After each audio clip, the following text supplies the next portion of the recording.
How's this lens looking? We are not filming on the Sony 20mm f1.8G today, and we are not filming on the Samyang/Rokinon 35mm f1.8G today.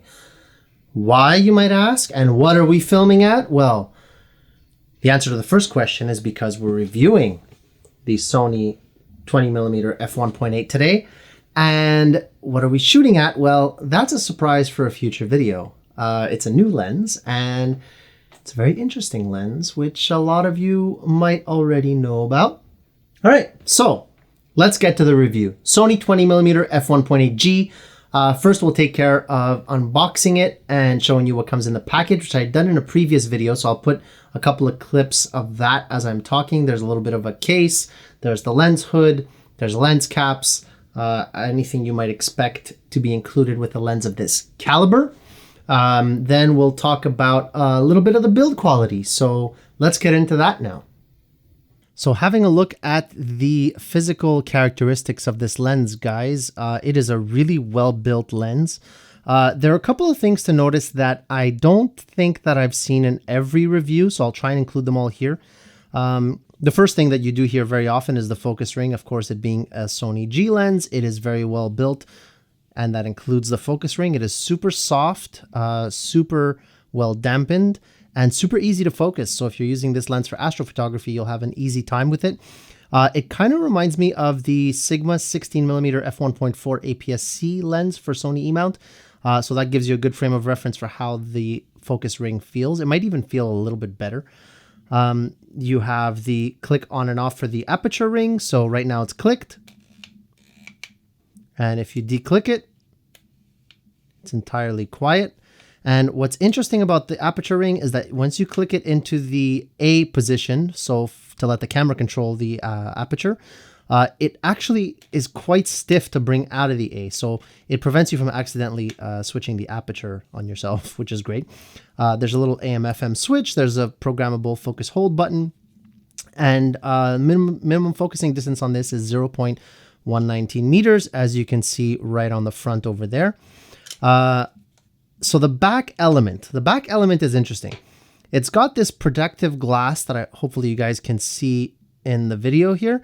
And what that basically does is it prevents your lens from getting dust and moisture in it. So when they say that this lens is weather sealed, it doesn't only apply to the rubber gaskets which are there and the internal sealing that it has, but that's a big part of it as well. Now that also means you can't put teleconverters on, but I don't really know who would buy a 20mm prime and put a teleconverter on it. So just something to note that to me, at least, that's a really interesting design feature of the lens.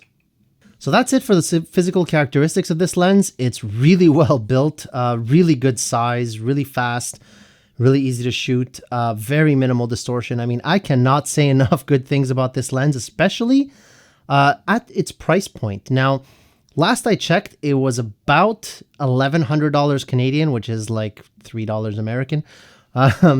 So it is a really affordable lens for the quality you get, considering that the 24mm G Master version of this lens, which is a little bit bigger, is not really much better optically, if at all, and it costs significantly more. So if you're looking for an ultra wide angle lens for your Sony full frame camera or a wide angle lens for your APS-C camera, this is a freaking great buy, man. The optical quality, as you'll see in the sample images I'm about to show you, is absolutely fantastic. Check these out.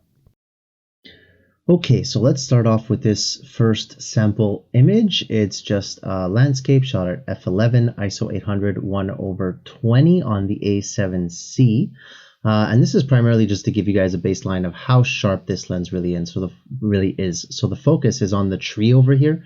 So as you can see on the tree, there's a ton of detail there. It's super sharp, super in focus. I mean, the focus is super fast on this lens, it being a native lens, of course. And as we move on into the corners, you can see it retains the sharpness, it retains the detail all across the frame. It's kind of incredible.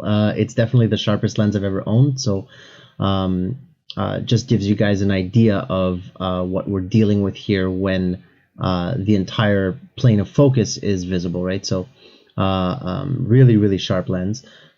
This next photo here is basically to show you that despite the fact that 20 millimeters is kind of a wide angle lens, you can still crop in quite significantly and still get a good amount of detail. So if I zoom into this tree where the focus was over here, you can see there's a pretty insane amount of detail over here. So even if you wanted to crop this image this way, you could still get away with it, even with prints, not just on social media, right? So it's a pretty impressive performance in terms of how much detail the lens can capture at a distance for a wide angle lens. It's super duper sharp. This lens, to give you an idea of how much detail it can capture up close now. So I was standing maybe about, I don't know, 3.5, 4 feet over this rock here.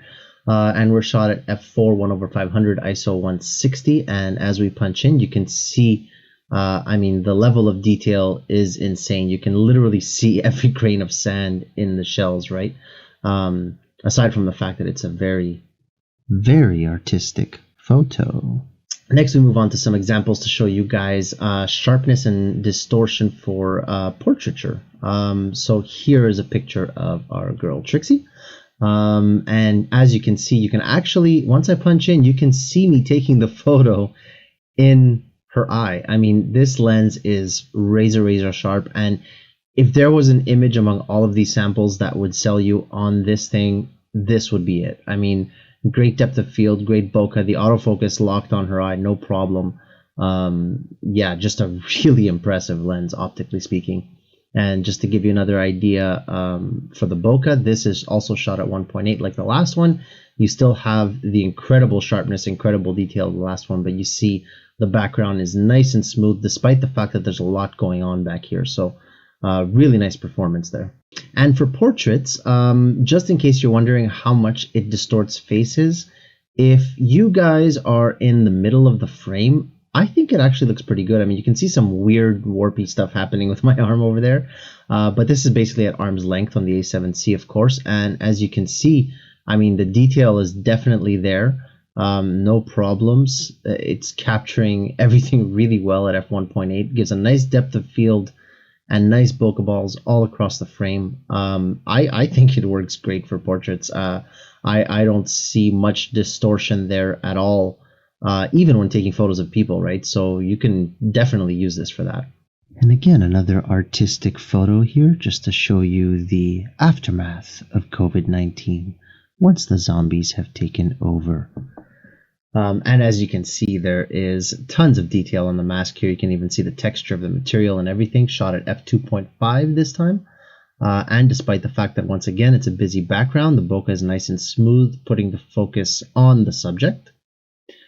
And one last one here of Trixie, just to further the point on the bokeh. Again, nice smooth transitions, perfect focus on the eyes, a little underexposed on the eyes, but that's okay.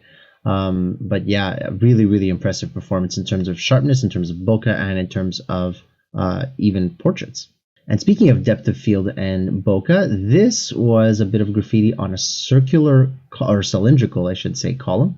So as you can see, everything is still pretty sharp until you get to the very edges where it starts curving. So the depth of field is thin, but not so thin that you can't get, you know, good shots wide open with this lens when you're close to your subject. This one here gives you guys a good idea of how much distortion there is with this lens, I think.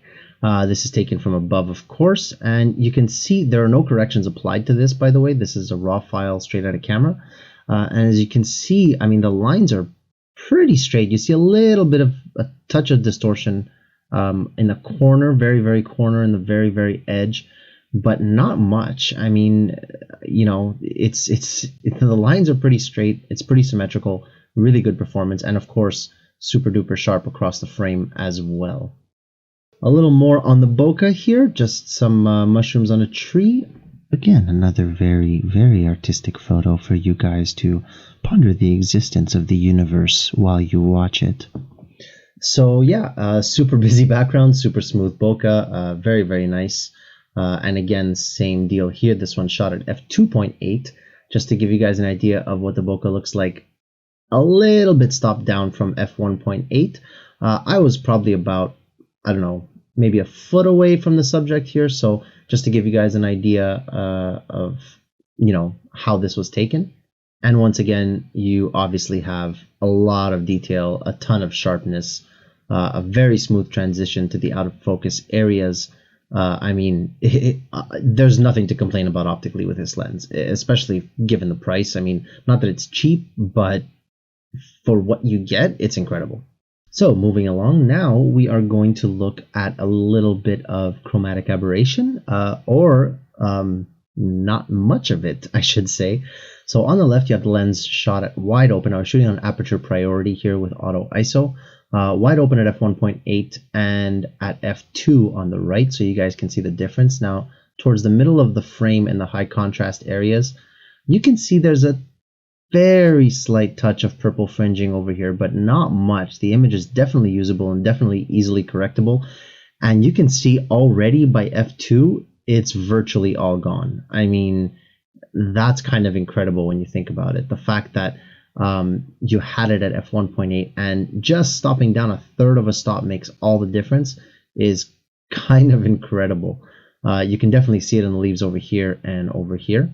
And just to give you guys some more examples of this, this is f1.8 versus f2.8, so stop down a little more for even more improvement. And the image, I think, in terms of chromatic aberration is virtually perfect at this point at f2.8. So as you can see, chromatic aberration, while present a little bit wide open, is definitely not a problem and definitely easily correctable. Next, let's have a look at some sun stars, because who doesn't love sun stars? So this is how the lens performs in that regard. The tines are super nice. Of course, with the aperture blades that it has, it shouldn't have a problem producing nice sun stars.